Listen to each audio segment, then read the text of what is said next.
Mniambie Dr. Oburu, ndugu yako alikuwa akiitwa mganga. Hiyo ni common vision.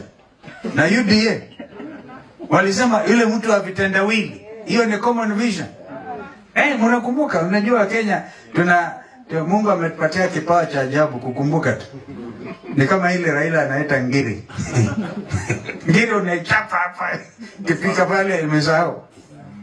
Wale walikuwa wakiita Raila mtu wa vitendawili, mganga, mchawi. Hawa wana common vision kweli? Kwa hivyo they want to discuss. And the last time I checked, ingawaje DAP walikuwa wamepeana resolution na kutoka Azimio, Wiper Patriotic Front, we didn't do it. Yes. Because we knew kwamba tumekuwa na Raila miaka 15.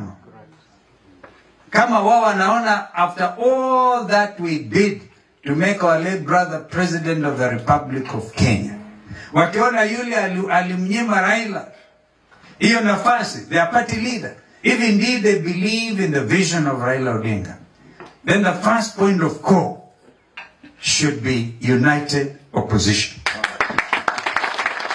Na sisi tuko tayari kama ndugu yangu amesema, tuko tayari tukae na Dr. Oburu, na kina Sifuna hawa and everybody else.